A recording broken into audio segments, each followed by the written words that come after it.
for more on this, I want to bring in Julie Kelly, the author of the Declassified by Julie Kelly Substack and the author of the book on January 6th. Julie, good to have you back with us.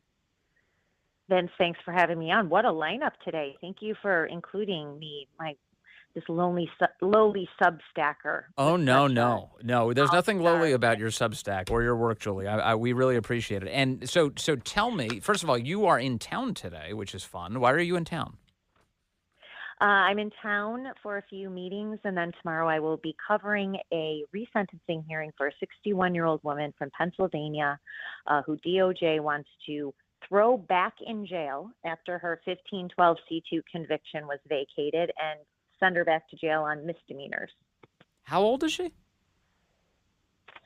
She is 61 years old. She has no criminal record. She committed no violence on January 6th, but she was convicted at a bench trial by Chief Judge James Bossberg, an Obama appointee, of the 1512C2 and 4 misdemeanors. Of course, the 1512C2, after the Supreme Court ruling, which we've talked about, was vacated after the Supreme Court overturned that. She has remaining 4 misdemeanors. The DOJ wants to throw her back in prison, wanted to throw her back in prison, even though her husband of 40 years just died of liver cancer. But they want to continue to punish J6ers for protesting the 2020 election. I will be covering that hearing tomorrow. I will be tweeting it at Julie_Kelly. 2, they had to back off of asking for more prison time. Now they want to keep her in home incarceration for 9 months. A woman who just became a widow, stuck in her home for 9 months. That is this bloodthirsty, ruthless DOJ. I know. And meanwhile, the left keeps saying stuff like, Trump's going to throw everybody in prison. Trump's going to throw people in internment camps. Trump's going to bomb the studio of The View. That's what the women of The View say. It's so crazy. Meanwhile, what's actually happening in real life is that the Biden-Harris administration is imprisoning its political opponents. In fact, one of those political opponents just got out of jail today. Here's Steve Bannon earlier today. Nancy Pelosi sent me to a federal prison. She sent me to a federal prison as a political prisoner to do 2 things: to make sure that she tried to tamp down the power of this show, right? Tamp down the power of the show, and also to break me. Nancy Pelosi, take out your number 2 pencil and write this down. This show has never been more powerful. The voices behind it have never been more powerful. The audience has never been more powerful. And we're going to deliver a knockout blow to your progressive insanity on 5 November, and then we're going to secure the deal after that. And so there's Steve Bannon. He's staying in the fight. He's kind of got a Trump-like attitude about this, but he's another political prisoner. This is actually happening, Julie. It's actually happening, and you know this, Vince, because you've been covering my work for 3.5 years on this, and I've covered, I can't tell you how many court proceedings in this D.C. courthouse where the judges are as vicious and heartless as the Biden-Harris DOJ. But what's ironic, too, is Steve Bannon getting out of prison today after contempt of Congress convictions by D.C. jury. At the same time, Vince, uncovering all of the malfeasance, potentially criminality, by Vice Chair Liz Cheney of that committee. I have a big piece at Real Clear Investigations on this. You and I have already talked about this. And all these secret text messages between Liz Cheney and Cassidy Hutchinson, who then dramatically changed her account of what happened in the White House on January 6th, perjured herself under oath, not just before the J6 committee, but before the American people, making up out of whole cloth a story about what happened in the SUV that day, about her writing down a note that could possibly have been a tweet that President Trump could have posted that afternoon. She didn't write the note. All of a sudden remembering that she did hear about the potential of weapons and firearms at the Ellipse when she had already testified 3 times before that she had never heard that. And this is all at the behest of Liz Cheney, who connected with Cassidy Hutchinson behind the scenes in encrypted chat messages. And then it appears she led her public testimony to perjure herself as Liz Cheney was tampering with witnesses, tampering with evidence. Where's the contempt of Congress plus other charges against Liz Sure. Cheney for doing far more damage than Steve Bannon ever did, which he didn't do any. He just defied a subpoena demanding his records. Yes, in the interest of protecting J6 executive privilege. So, yeah, and meanwhile, we've seen throughout history how this works with Democrats. Lois Lerner is held in contempt of Congress; nothing happens to her. Eric Holder is held in contempt of Congress; nothing happens. You have Merrick Garland has been held in contempt of Congress; nothing has happened to him because he's in charge. And it turns out somebody is above the law. It's the Attorney General of the United States. So yeah, no, that doesn't apply. But if you're Steve Bannon because you dared work in the Trump White House, you will have your life destroyed. Absolutely right. And of course, we can't forget that Peter Navarro, one of Trump's closest aides, also spent 4 months in prison for the same charges. So, to cover now what this J6 committee did, not just Liz Cheney, Vince, keep in mind that Barry Loudermilk, the chairman of the subcommittee investigating the J6 committee, has reported a huge trove of evidence that has been destroyed by that committee, including every single recording of the witness depositions that were taken by the J6 committee, upwards of 1,000 interviews. Yeah. Those videos destroyed. We still have several hundred transcripts of those interviews that have not been made public. So the malfeasance and criminality by that committee, again, as Steve Bannon just said in his press conference, we need a separate J6 committee, and those who lied under oath, misled the American people, must face the same sort of consequences that they threw at Steve Bannon and Peter Navarro. Right, and the goal of that is to basically make it so that people don't abuse power like this. That's the goal, and it's just awful to see what's happening. So tonight, I want to get your assessment of what you think Kamala Harris is doing this evening. She's going to be speaking on the Ellipse. They're making a big deal out of this. They're just like Trump did. We're gonna speak here. Okay, so what is this? How is this the closing argument of a presidential campaign?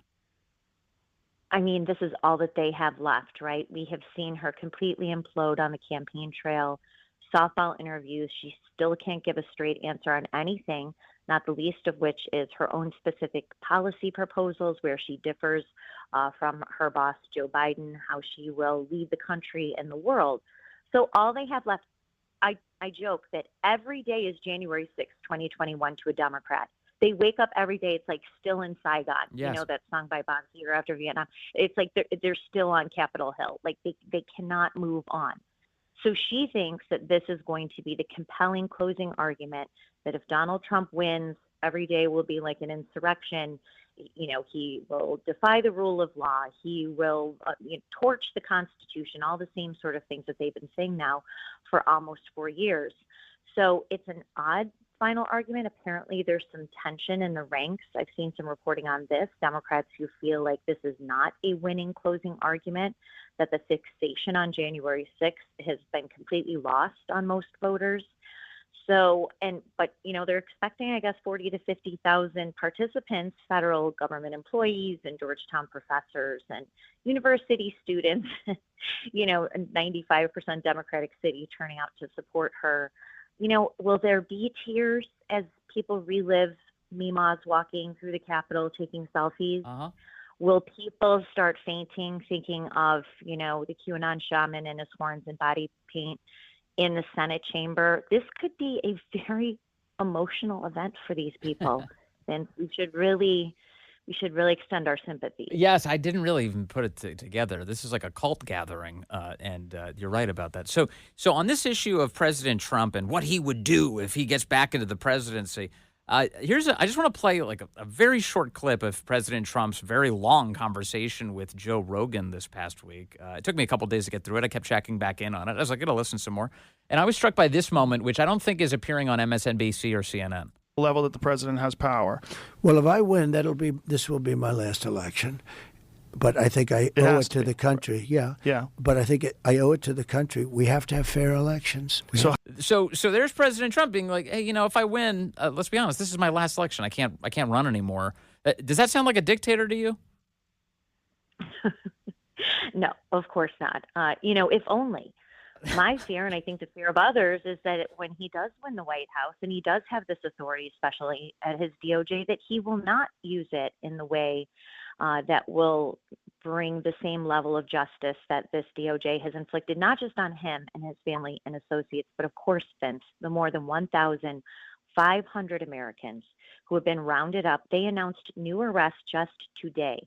Men in Florida, men in West Virginia, being arrested nearly 4 years later for their participation in the January 6th protests. My fear is that a Donald Trump DOJ will not, turn around and with fair play and use the same laws and tactics that this DOJ and DC federal courthouse, these new rules, new laws, new standards they have created against Donald Trump and J6ers, and turn this around on the people who really deserve it, who really defied the rule of law, who really violated the Constitution and due process, et cetera, especially against really vulnerable people who had no way to fight back. So I wonder what your thoughts are then on President Trump. I think it was with Hugh Hewitt.